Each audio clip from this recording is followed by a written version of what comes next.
Assemblée générale de l'Organisation des Premières Dames d'Afrique à Kigali, au cœur de la rencontre, la problématique du VIH-Sida chez les enfants. Le ministre en charge de la sécurité intérieure à la rencontre des forces de défense et de sécurité dans les hauts-bassins. Objectif, encourager ceux qui s'investissent pour la sécurité dans le pays et écouter leurs préoccupations.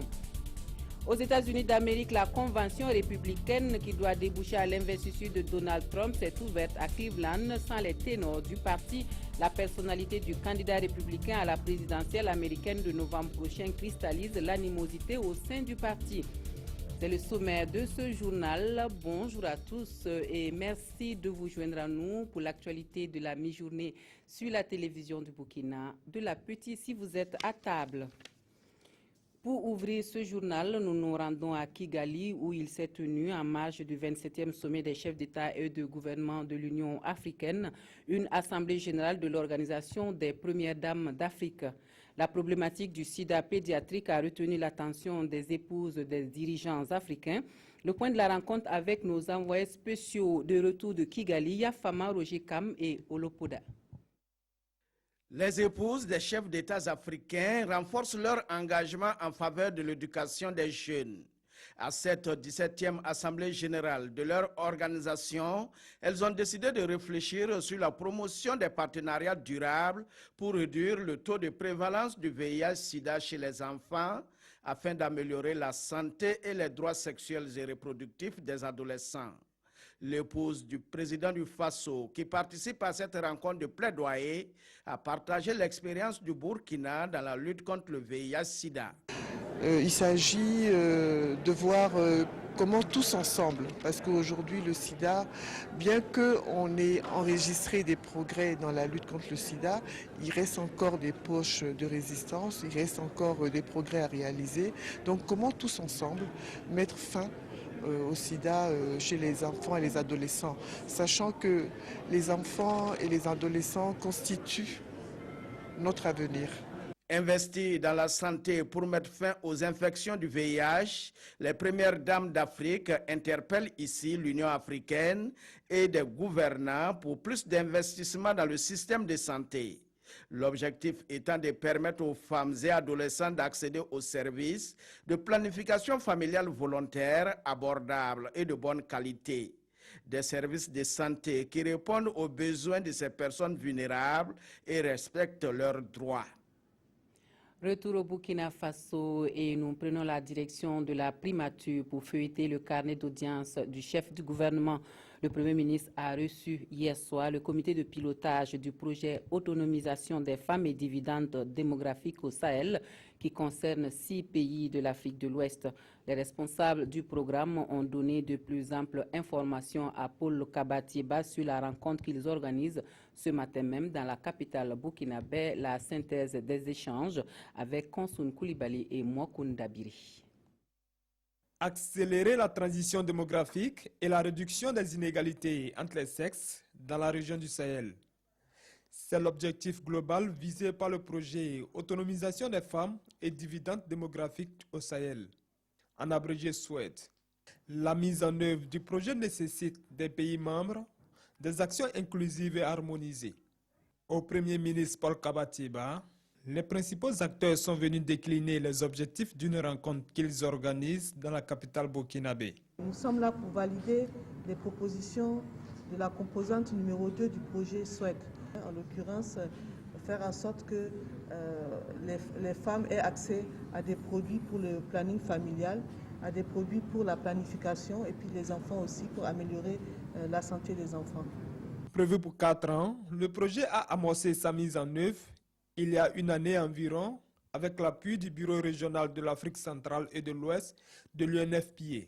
Et son directeur régional est là pour plaider auprès des autorités burkinabées pour une répartition équitable des fruits de la croissance. Nous avons également insisté pour qu'il y ait un plaidoyer en faveur, à l'endroit de la jeunesse du Burkina, mais également à l'endroit de la jeunesse africaine. Mabengue Gom a par ailleurs fait le point de sa tournée dans le centre-est de Burkina. L'hôte a visité le pôle de croissance de Bagré, un exemple de réussite qu'il aimerait voir se multiplier à travers le continent africain. Et le ministre en charge de la sécurité intérieure en tournée dans les Hauts-Bassins, parlons-en maintenant, Simon Compaoré a fait le tour des forces de défense et de sécurité dans la région. Au menu des échanges, félicitations et encouragements. Le ministre a prêté une oreille attentive aux préoccupations évoquées et promis une amélioration dans les conditions de travail. Idrissa Warga et Amadou Lougué nous donnent des détails. Ici avec l'état-major de l'armée du camp Ouézin Koulibaly de Bobo-Dioulasso, là avec les gendarmes de la 2e région, le ministre en charge de la sécurité a également rencontré les soldats du feu de la Brigade nationale des sapeurs-pompiers de Bobo-Dioulasso et ensuite le personnel de la police nationale. Simon Compaoré s'est entretenu avec tous ces corps des forces de défense et de sécurité de la région des Hauts-Bassins. Partout le même message, le raffermissement des liens au sein des rangs. Je repars confiant que le message est passé. Nous avons également enregistré les attentes fortes de ces forces de défense et de sécurité. Et j'allais dire que c'est des échanges très bénéfiques qui vont nous permettre d'avancer. Et très sérieusement, dans le plan d'ensemble que nous sommes en train de confectionner pour mieux réaliser un maillage conséquent, dynamique, efficace des forces de défense et de sécurité au niveau du Burkina sur l'ensemble du territoire national. Au cours des échanges, les différentes composantes des forces de défense et de sécurité ont souhaité un renforcement de leur personnel et des moyens matériels adéquats pour faire face aux menaces terroristes qui pèsent encore sur le Burkina Faso. Agriculture, à présent, les maîtres formateurs en champs écoles de l'Afrique de l'Ouest et du Centre affichent leur volonté d'être recyclés et la FAO répond à ce souhait et marque sa disponibilité à accompagner l'Afrique dans de nouvelles approches de vulgarisation. Ce recyclage devrait donc permettre aux pays ayant des projets de résilience climatique incluant des champs témoins agro-pastoraux d'avoir une vision commune pour un succès dans la mise en œuvre de ces projets. La rencontre de Ouagadougou allie donc théorie et pratique, des précisions avec Urbain Benito Somé et Yolande Lompo. Le recyclage préserve l'avenir du temps. C'est ce qui justifie la présence de ces maîtres formateurs de l'Afrique de l'Ouest et du Centre en champ école sur l'agropastoralisme et sur l'adaptation au changement climatique dans la capitale politique. Pendant une semaine, ils vont allier théorie et pratique en échangeant sur la notion de l'animal, de l'arbre et d'adaptation au changement climatique. C'est des champs vraiment statiques, c'est-à-dire qui sont fixes et qui ne concernaient à l'époque que la production végétale. Au lieu que ça soit uniquement de la production végétale, on va y intégrer maintenant la production animale et avec des aspects qui vont prendre en compte le changement climatique. Il y a une nouvelle approche qui va prendre en compte comment former le pasteur qui n'est plus fixe dans l'espace mais qui se déplace. Une fois recyclés, ces experts pourront à leur tour sur le terrain former les facilitateurs et superviser la formation des agro-pasteurs. Ils seront formés sur un outil qui est adapté à notre région.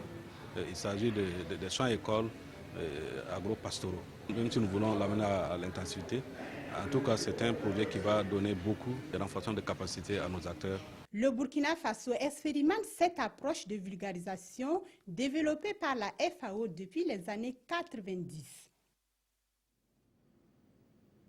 Et dans l'actualité verte de ce journal, représentants des peuples autochtones et populations locales de 14 pays d'Afrique parlent à Ouagadougou déforestation, dégradation des forêts et lutte contre les changements climatiques, et cela dans le cadre de la mise en œuvre du programme mondial de mécanismes spéciaux. Objectif de la rencontre, renforcer les capacités des participants et créer des réseaux pour une meilleure représentativité des communautés locales aux forums internationaux. Nous suivons le compte-rendu de la rencontre avec Amadou Ilboudo et Maïmouna Traoré. Une photo de famille pour montrer leur volonté commune de lutter contre la déforestation, la dégradation des forêts et les changements climatiques. À ce premier atelier de formation, ces représentants des peuples autochtones et des populations locales ont pris le pari de renforcer leurs capacités à participer au programme d'investissement pour la forêt et aux autres forums régionaux et internationaux. Donc l'objectif de cet atelier, c'est de travailler avec les responsables ou les leaders des peuples indigènes et des populations locales pour pouvoir en fait identifier les différents problèmes liés à la déforestation et à la dégradation des sols. Et le second but, c'est de travailler avec les leaders, les responsables gouvernementaux pour renforcer leurs capacités en négociation sur les effets ou les avantages du changement climatique. Une véritable opportunité pour renforcer les réseaux et les alliances d'organisation des communautés autochtones et locales, tant à l'intérieur qu'entre les régions africaines. Nous allons profiter donc de cette formation pour que véritablement les ONG et associations, à travers la plateforme des OSC sur la RED+, le changement climatique au niveau du Burkina, puissent davantage œuvrer à consolider les acquis sur le terrain. Le mécanisme spécial de don est un fonds créé par la Banque mondiale pour soutenir les initiatives spécifiques des communautés locales et accroître leur participation au programme d'investissement forestier. Éducation à présent, acteurs et partenaires de l'éducation sont réunis depuis ce matin à Ouagadougou autour du rapport de l'étude commandité par le gouvernement burkinabé en 2015 pour l'opérationnalisation de la stratégie sectorielle e-éducation pour améliorer l'enseignement au Faso. Leurs contributions sont attendues pour améliorer le dit rapport. Des précisions avec Konsoun Koulibaly et Aimé Solange Guigma. Au cœur des échanges de ces acteurs et partenaires de l'éducation, le document cadre d'opérationnalisation de la stratégie d'intégration d'éthique dans l'éducation. Ils ont pour mission de faire un diagnostic de ce document cadre en vue de sa validation. À travers cette stratégie e-éducation, le gouvernement entend se mettre en phase avec les nouvelles perspectives d'enseignement et d'apprentissage. C'est être dans le monde moderne, faciliter la recherche, aussi bien pour les élèves que pour les enseignants. Et c'est un instrument extrêmement puissant de développement. Dans cette ambition, le ministère en charge de l'éducation de base a le soutien de l'UNICEF qui voit l'éthique comme un moyen d'élargissement de l'offre et de la qualité de l'enseignement ainsi que de la gouvernance scolaire. L'UNICEF a accompagné le processus de l'analyse de la situation, de l'éthique en éducation et aussi élaboré le plan pour démarrer l'effort de Burkina Faso pour introduire l'éthique en éducation. Donc notre appui jusqu'ici est plutôt technique que financier.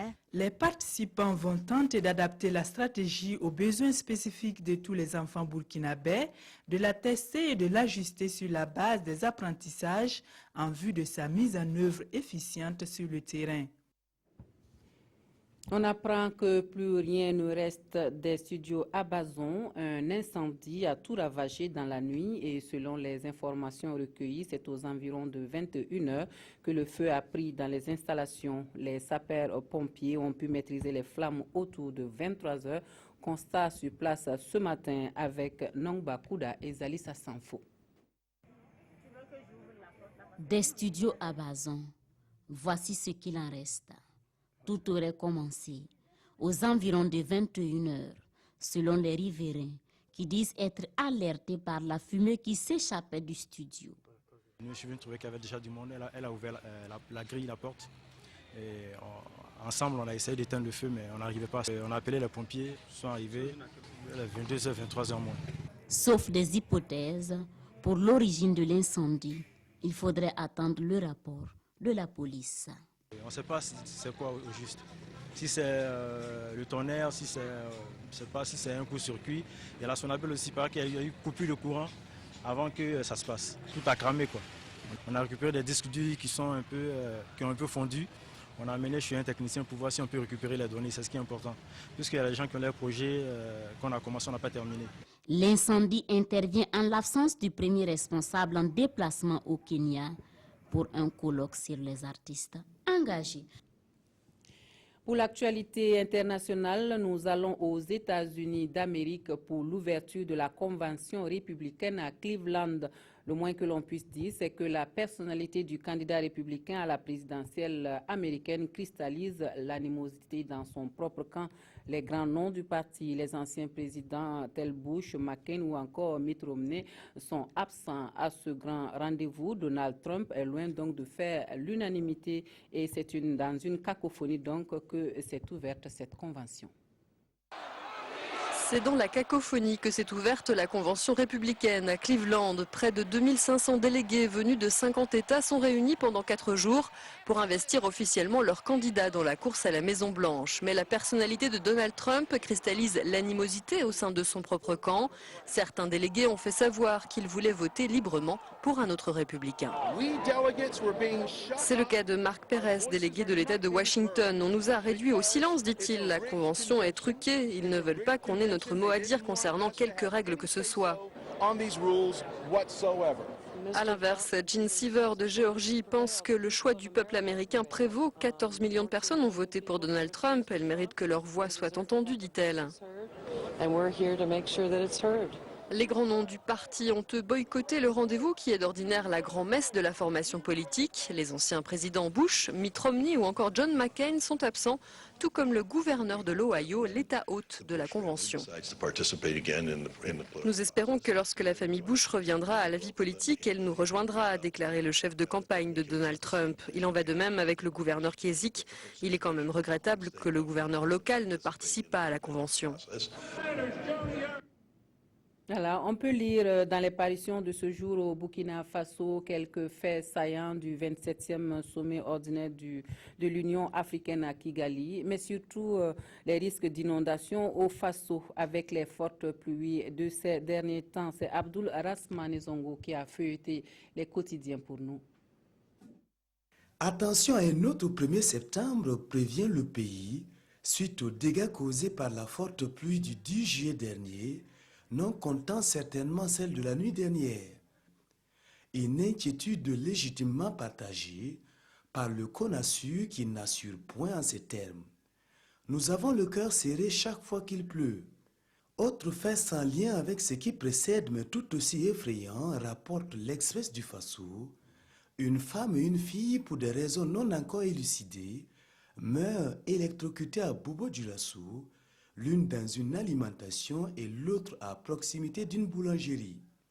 Autre actualité, à Kigali, l'Afrique a échoué dans le choix du successeur de la présidente de la commission de l'UA, constate l'Obs, qui en déduit que cet échec conduit à un lenga, c'est-à-dire à un bonus forcé de 6 mois pour une présidente qui n'en veut plus, au regard, argumente notre confrère, des ambitions nationales de Mme Zuma en Afrique du Sud.